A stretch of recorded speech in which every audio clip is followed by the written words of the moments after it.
Cinta adalah rasa, cinta adalah doa, cinta-cintaan yang esa dari Allah Ta'ala.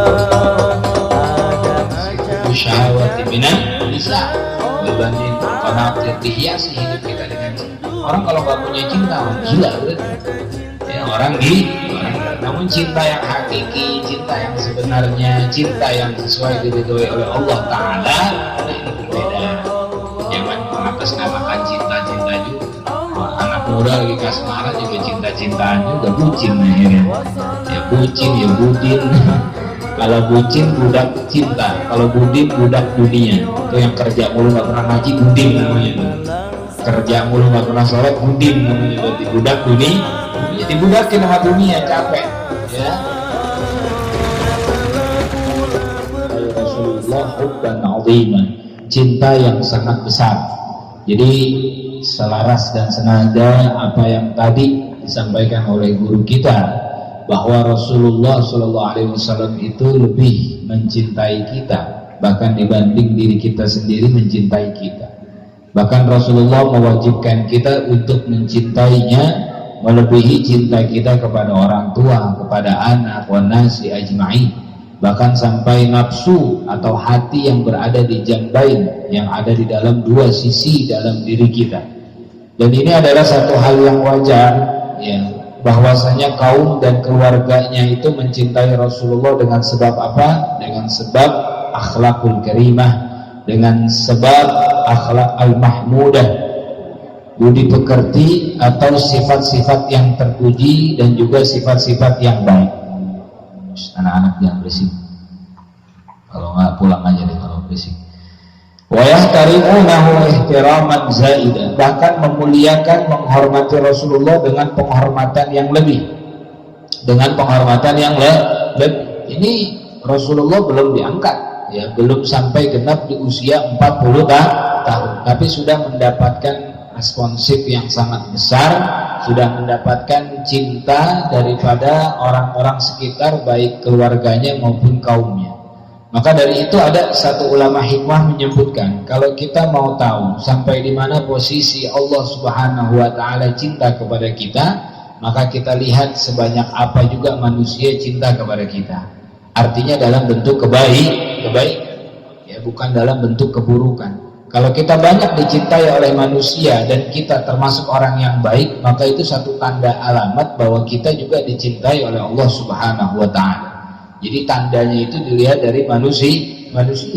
Ya. Kalau ada yang benci itu sudah pasti. Kullu syai'in haters, bahasanya udah. Segala sesuatu pasti ada orang yang tidak suka. Tapi persentasenya lebih lihat mana. Rasulullah yang memusuhi sama yang mencintai di zaman beliau lebih banyak yang mana? Lebih banyak yang mencintai ya, yang memusuhi itu hanya segelintir saja, dan itu ya udah, yahdi may yasha wa yudhil may yasha. Allah yang sekehendaknya untuk menyesatkan atau tidak memberikan hidayah dan taufik kepada mereka semua.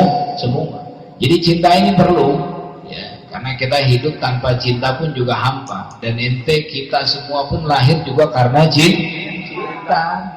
Kalau nggak ada cinta, nggak ada kita semua, nggak ada yang nikah, nggak ada yang apa. Jadi satu anugerah oleh Allah yang diberikan kepada manusia, dihiasi zuyyina linnasi hubbus syahawati minan nisa wal banin wal qanatir, dihiasi hidup kita dengan cinta. Orang kalau nggak punya cinta orang gila berarti. Ya, orang gila. Namun cinta yang hakiki, cinta yang sebenarnya, cinta yang sesuai diridhoi oleh Allah Ta'ala, nah ini berbeda. Jangan mengatasnamakan cinta-cinta juga. Anak muda lagi kasmaran juga cinta-cintaan juga, bucin akhirnya. Ya bucin, ya budin.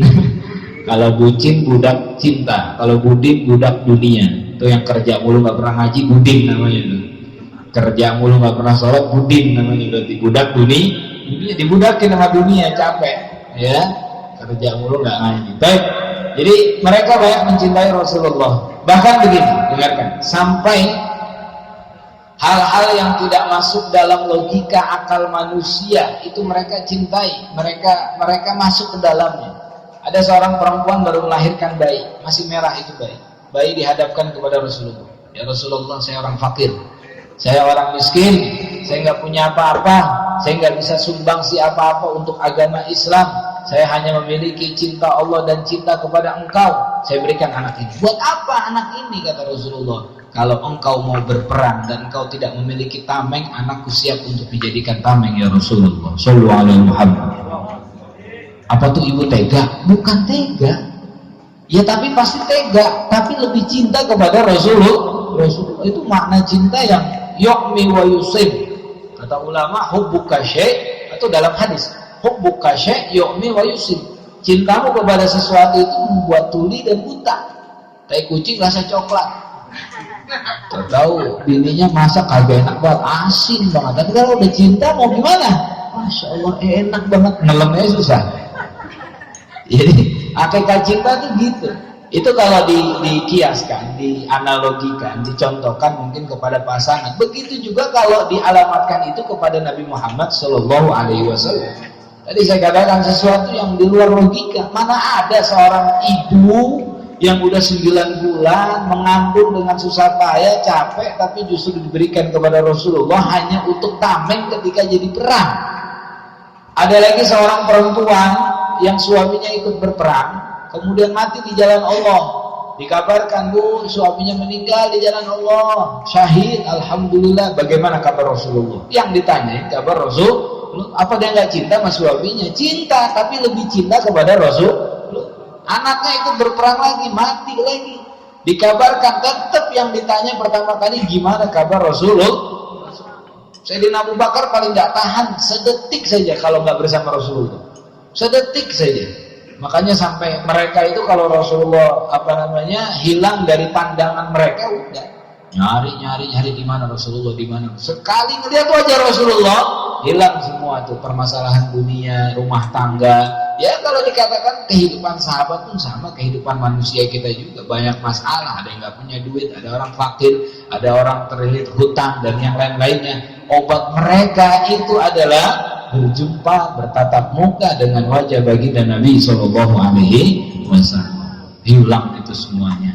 Ya, itu nikmatnya nazrah, nikmatnya daripada pandangan. Makanya kata seorang penyair, kalau di zaman Nabiullah Yusuf, perempuan-perempuan ketika melihat ketampanan Nabi Yusuf itu bisa tersayat-sayat tangannya karena saking takjubnya memandang orang yang tampan. Maka kalau perempuan di zaman Nabi Yusuf melihat Rasulullah, mereka akan menyayat hati-hati mereka sendiri.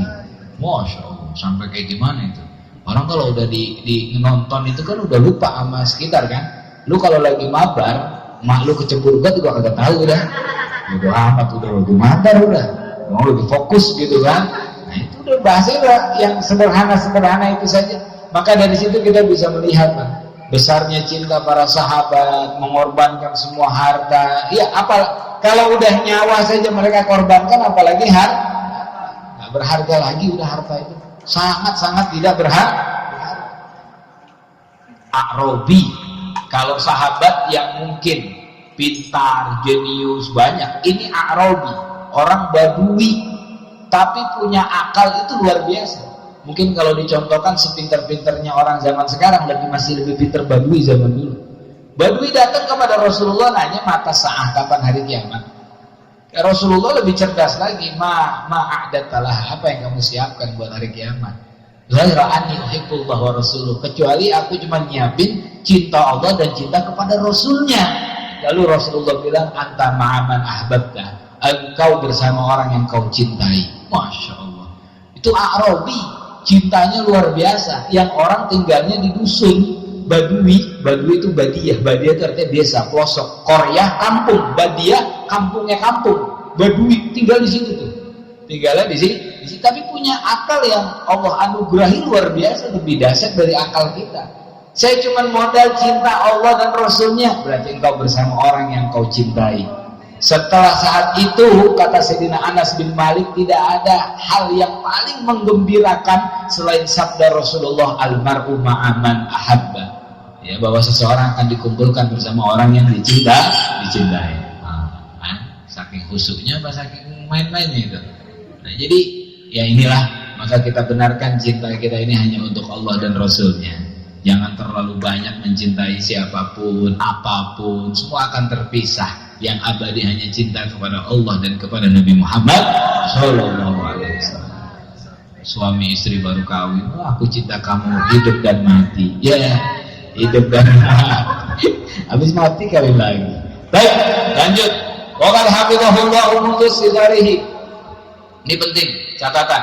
Dan sungguh, ini kalau qad masuk fi'il madhi ditahqiq, artinya benar-benar, ya, sungguh. Kalau qadnya masuk fi'il mudhari, ya, itu artinya terkadang. Waqad yakun, waqad kan, beda. Waqad yahfazuhu hafizahullah. Allah sungguh menjaga Nabi Muhammad munzu sigarihi, dari sejak kecilnya, min a'malil jahiliyah, dari perbuatan-perbuatan jahiliyah.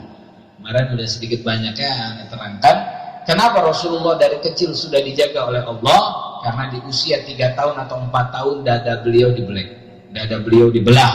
Itu ketika beliau bersama masih di Bani Sa'ad, tinggal di tempatnya Halimatus Sa'diyah. Ya, saat ini nisbahnya kepada Sa'ad bin Bakar. Ya, jadi Halimatus Sa'diyah itu masih keturunannya, maka disebutnya kampungnya itu Bani Sa'ad. Rasulullah tinggal disusukan oleh Halimatus Sa'diyah di usia 3 atau sampai 4 tahun itu, diambil oleh malaikat Jibril ketika sedang bermain dengan teman-temannya, dibelah dadanya. Kata ulama dalam kitabnya Mawahibul Ladunia disebutkan, untuk apa Rasulullah masih kecil dibelah dadanya? Dikeluarkan sifat tufulah, sifat anak-anak kecil yang sewajarnya sebaya anak kecil bermain-main. Rasulullah udah nggak main-main lagi karena udah nggak punya sifat kekanak-kanakan. Dimasukkan oleh Allah Ta'ala sifat rujulah, sifat orang dewasa. Jadi dari sejak kecil itu Rasulullah udah nggak kayak anak-anak, seperti orang dewasa. Agak ada main minta jongkok, main minta umpet, ya, atau mungkin permainan-permainan dahulu orang Arab misalnya main apa, nggak ada, udah. Ya, di saat orang-orang mungkin anak-anak kecil bermain apa, Rasulullah udah enggak. Ini udah tanda-tanda orang hebat. Sama dengan sejarahnya Imam Nawawi Ad-Dimashqi, Imam Yahya bin Syaraf An-Nawawi Ad-Dimashqi. Itu di usia 7 tahun, 8 tahun, itu ketika anak-anak bermain, beliau lebih banyak di dalam rumah untuk membaca buku. Ya, kalau ente ada yang seperti itu, wah, tanda-tanda ulama. Masya Allah. Dalam rumah buku apa? Buku WA. Magar katanya di dalam rumah. Gak main, kirain belajar, baca Quran. Jadi dari kecil udah Allah tampakkan itu semua. Dari sejak kecil gak pernah yang namanya beramal atau berbuat perkara-perkara jahiliyah. Jahiliyah itu apa aja sih perbuatannya? Masya Allah. Pertama yang paling sangat populer adalah mereka menyembah berhala. Sudah pasti. Yang kedua, syurbul khamri, minum khamr. Ketiga, berzina. Bahkan zinanya itu tidak mesti kepada orang lain, perempuan lain. Mereka bisa menzinai ibu mereka sendiri, bahkan melelang daripada ibunya sendiri agar bisa mendapatkan dinar, uang, dirham. Melelang ibu kandungnya sendiri untuk dizinai oleh kawan-kawan. Itu perbuatan jahiliyah. Dan masih banyak lagi dalam kitab yang disebutkan perkara-perkara yang tidak logis lah, yang udah seperti bukan manusia, seperti bukan kehidupan manusia, kayak kehidupan binatang sudah. Belum lagi peperangan, bunuh-bunuhan. Dengan masalah sepele itu bisa jadi perang antara satu kaum, satu suku dengan suku yang lainnya. Itu a'malul jahiliyah. Wah, jangan Rasulullah berbuat jahiliyah. Sayyiduna Abu Bakar As-Siddiq radhiyallahu anhu, dari sebelum beliau masuk Islam sampai beliau wafat tidak pernah terlibat yang namanya perkara jahiliyah. Termasuk minum khamr yang menjadi minuman kegemaran saat itu. Sayyidina Abu Bakar pernah ditanya, Abu Bakar, kenapa kamu nggak minum khamr sih? Belum masuk Islam, belum masuk Islam. Sayyidina Abu Bakar, apa kata Sayyidina Abu Bakar? Ini minuman orang adalah yang suka menyia-nyiakan harga dirinya dan akalnya. Itu kata Sayyidina Abu Bakar. Jawaban seperti jawaban orang yang sudah mendapatkan akal, mendapatkan hikmah, mendapatkan hidayah, padahal belum masuk Islam. Itu Sayyidina Abu Bakar. Ya, jadi nggak pernah tersentuh dengan perkara-perkara jahiliyah. Ya, bahkan sampai kepada ayah-ayah kakek Rasulullah, nasab Rasulullah, itu semuanya adalah orang-orang yang memeluk agama Islam, bertauhid kepada Allah, nggak pernah terlibat pada jahiliyah.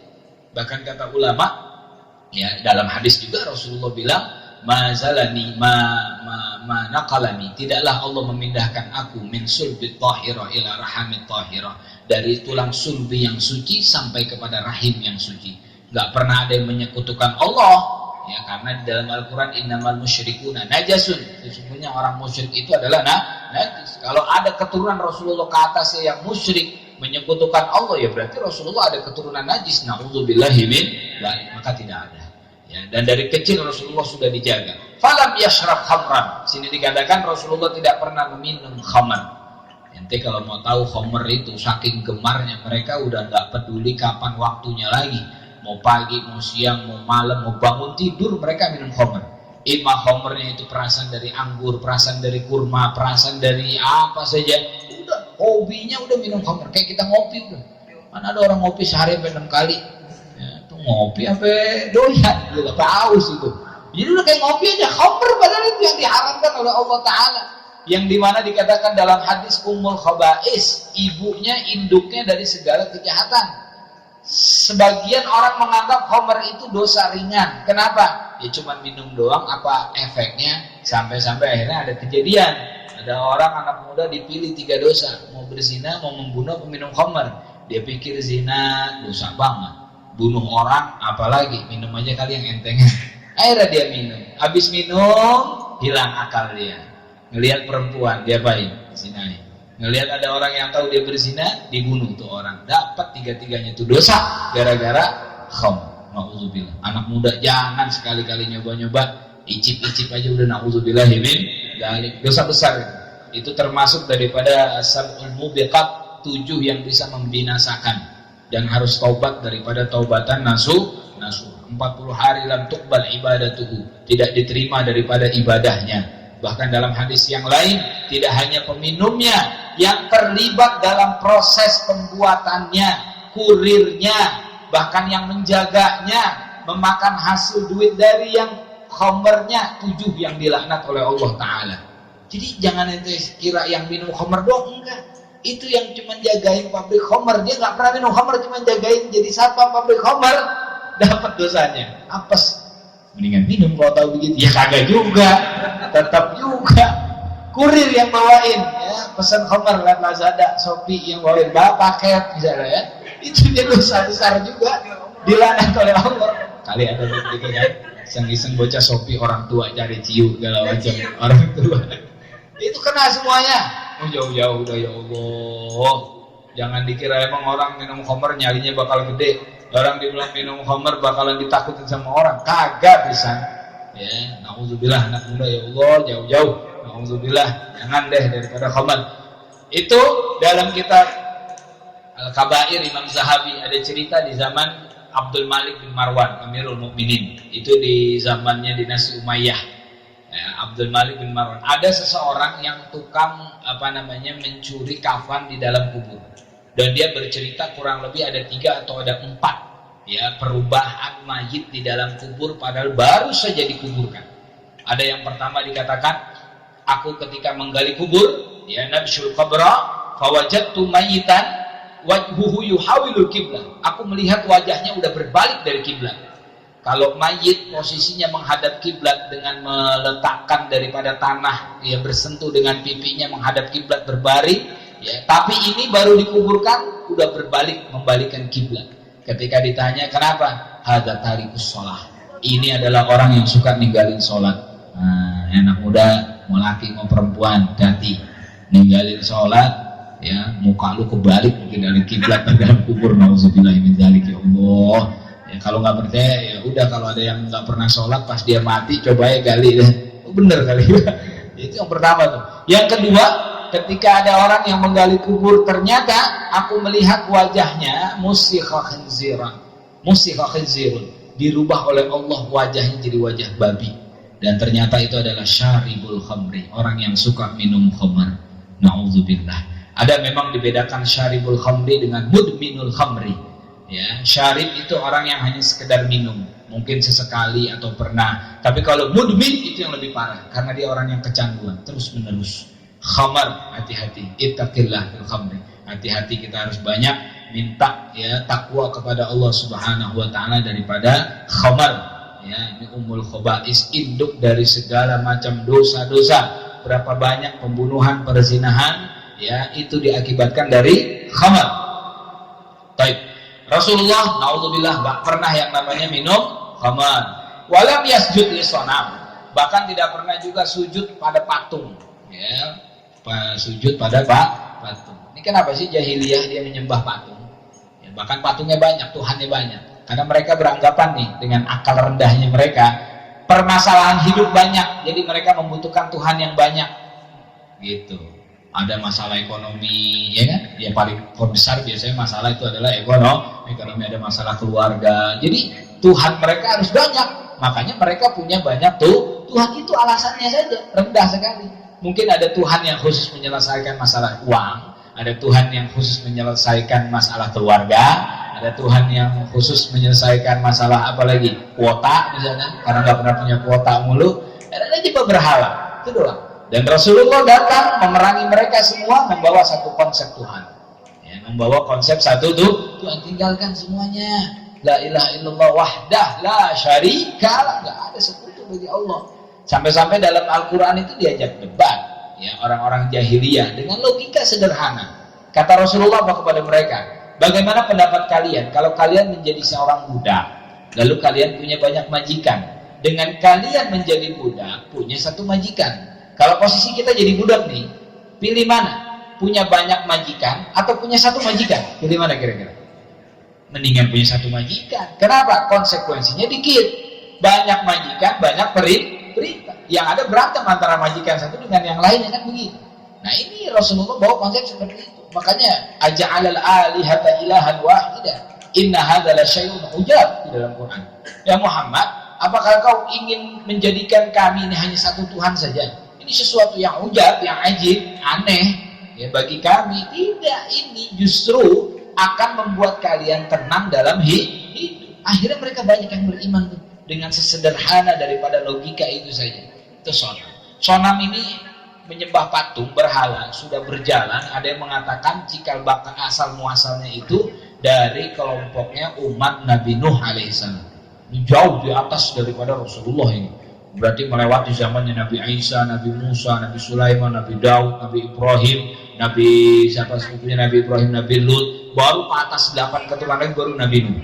Nabi Nuh itu kaumnya dulu pernah menggagas setelah Nabi Nuh wafat. Bagaimana kalau kita membuat patung yang diambil dari orang-orang yang berjasa atas kita, sama seperti kita. Ada patung Soekarno, orang-orang yang pernah berjasa itu dibuat patung, ya kan, untuk mengenang jasa mereka. Awalnya biasa saja, mereka setuju, udah dibuat patung dah tuh. Ada patungnya Fulan bin Fulan, ada patungnya Fulan bin Fulan, Fulan bin Fulan. Lama kelamaan bergeser daripada zaman, ya, akal mereka juga nggak ada, Nabi nggak ada yang diutus saat itu. Akhirnya mereka sembah tuh patung-patung mereka. Sampai yang lebih lucu kan terkenal dalam cerita jahiliyah. Orang jahiliyah itu membuat patung bukan dari tanah lagi, bukan dari apa lagi, bukan dari semen, bukan dari batu, bukan, tapi dari mana? Dari roti dibikin patung, disembah, lapar, potek palanya, maaf ya Tuhan ya, tek, dimakan sama dia. Itu kan kerjaan siapa itu? Sayyidina Umar radhiyallahu taala anhu dulu pernah, kalau Sayyidina Umar di zaman daripada jahiliyahnya beliau tuh, ya, iklan lewat, siapa yang lewat? Ya, jahiliyah, ya. Jadi Rasulullah tidak pernah sujud kepada patung. Terakhir, wa akramahullahu qabla nubuwati bi mu'jizatin. Nah, ntar Anda ambil satu kitab yang masya Allah ceritanya jadi aneh-aneh. Allah memuliakan Nabi Muhammad Sallallahu Alaihi Wasallam sebelum menjadi Rasul dengan mukjizat. Di sini bahasanya mukjizat, tapi kalau dalam bahasa yang lainnya disebut dengan irhas. Irhas itu adalah kejadian luar biasa yang Allah berikan kepada para nabi sebelum diangkat menjadi Rasul. Sebelum berdakwah itu namanya irhas. Nanti kalau sudah 40 tahun ke atas diangkat menjadi Rasul, ada sesuatu yang khariqul adat, berbeda dari adatnya, keluar dari konteks akal logika, baru itu disebut dengan mukjizat. Apa tujuan Allah berikan mukjizat kepada para nabi? Sebagai bukti bahwa itu adalah utusan Allah Subhanahu wa ta'ala. Dan irhas-irhasnya ini sudah ada. Nanti di sini disebutkan juga Rasulullah itu dari sebelum diangkat menjadi Rasul di umur 40 Dari kecilnya saja berjalan sudah dinaungi dengan awan. Tidaklah melewati daripada pohon, batu, kecuali mengucapkan salam kepada Nabi SAW. Itu irhas. Begitu juga ketika dibelah dada beliau. Orang secara logika dulu belum ada dunia perobatan, teknologi dan yang lainnya. Dada dibelah, ya mati pasti. Tapi ini tidak, bahkan dirapatkan kembali ya oleh malaikat Jibril. Walaupun ada riwayat mengatakan disisakan sedikit sebagai bukti nyata bahwa dada Rasulullah dulu pernah dibelah. Kalau tidak salah 4 kali malah. Ya, 3 atau 4 kali Rasulullah itu dibelah dadanya, dan itu sengaja tidak dirapatkan. Sebab apa? Untuk bukti yang nyata bahwa dulu pernah dibelah dada beliau. Coba ente dadanya dibelah, mati udah langsung. Ini irhas namanya. Ya, kejadian-kejadian luar biasa yang berlaku pada Nabi sebelum diangkat menjadi Rasul. Mukjizat kalau sudah diangkat menjadi Rasul. Buat orang biasa, buat para sahabat, para aulia Allah biasa disebut dengan karomah. Disebut dengan karomah, kejadian yang di luar akal. Belah tuh pohon kelapa, buah kelapa, keluar ikan, cus, bisa. Dari mana tuh ikan di dalam buah kelapa? Nah, ini namanya karomah. Ya, orang bisa berjalan di atas air, nyebur. Nah, ini bener jalan di atas air, sholat di atas air, terbang di udara. Tapi sekali lagi, karomah yang paling terbesar adalah istiqomah. Karomah itu hanya pelengkap saja, hadiah saja. Tidak ada orang yang menunjukkan dirinya memiliki karomah. Ya, kalau gue punya karomah, punya orang dukun berarti dia. Nggak ada orang kayak begitu, bukan wali namanya. Wali itu menyembunyikan karomahnya dan nggak sadar kalau itu karomah, dan juga nggak sadar kalau dirinya wali. Maka itu sampai ada bahasa la ya'riful wali illa wali. Nggak ada yang tahu wali kecuali wali. Dirinya sendiri nggak tahu kalau dirinya wali. Kalau ada wali yang sampai bikin YouTube misalnya gua wali misalnya, berarti udah dukun namanya begitu. Nah, ke bawahnya lagi ada buat orang beriman namanya maunah. Ya, bukannya maknya unah, maunah. Artinya itu pertolongan dari Allah. Ya, kadang kita suka ditolong sama Allah dari hal-hal yang mungkin secara hitungan akal pasti kena, tapi ternyata tidak kena, itu maunah. Tadi udah hampir mau jatuh gitu. 90% udah kelindes truk udah. Tapi ternyata bisa kita nggak kelindes, nggak jatuh, ada yang orang maunah itu namanya. Itu adalah pertolongan. Nanti ke bawahnya lagi buat orang yang menyekutukan Allah baru namanya sihir. Ya, namanya sihir. Tahu sihir? Ya, buat rambut tuh sihir. Sihir nanti ada banyak lagi, itu dunia perdukunan. Nanti spesialis Bang Jaong lah untuk menjelaskan sihir itu apa. Ada sihir Yamani, ada sihir Hindi, ada sihir macam-macam udah. Ya, itu nanti Bang Jaong spesialis, saya mah bukan ya. Jadi harus bisa bedain. Sebab begini, nyaru juga. Ada orang pakaiannya kayak ustad, tapi bisa begini. Ini ustad apa dukun? Ustad nyamar kayak dukun atau dukun nyamar jadi ustad? Nah, itu kan kata ahli hikmah segala macam apa? Nanti bedain gitu. Ya, semua timbangannya, mizannya adalah ilmu. Ya, mizannya adalah ilmu. Insyaallah ya kita bahas mukjizat Rasulullah yang luar biasa. Yang mungkin antum dari dulu belajar TPA, mukjizat Rasulullah apa? Al-Qur'an. Ya, itu yang sampai saat ini kita rasakan. Tapi yang lebih luar biasa lagi banyak di zaman dahulu. Semua mukjizat para nabi dikumpulkan sama Allah Ta'ala kepada Nabi Muhammad. Dan mukjizat kata ulama disetarakan dengan sesuai kondisi umatnya. Di zaman Nabi Musa banyak tukang sihir, banyak itu yang namanya aneh-aneh apa. Maka Nabi Musa dibekali tongkat tuh untuk menandingi mereka, menundukkan bahwa ini adalah bukti kekuasaan Allah. Di zaman Nabi Isa itu banyak pengobatan. Maka Nabi Isa diberikan oleh Allah Ta'ala bisa menyembuhkan orang sakit, bahkan yuhyil mauta, menghidupkan orang yang meninggal dunia. Di zaman Nabi Sulaiman, Nabi Daud yang memang banyak interaksi adalah binatang, para jin, akhirnya dibekali untuk bisa komunikasi dengan mereka semua. Itu Nabi Sulaiman dengan Nabi Daud sesuai. Nah, sedangkan Nabi Muhammad SAW umatnya saat itu komplikasi. Mau kayak gimana ya, potret umat di zaman dahulu ada di zamannya Nabi Muhammad SAW. Maka Rasulullah dibekali secara full ya mukjizat.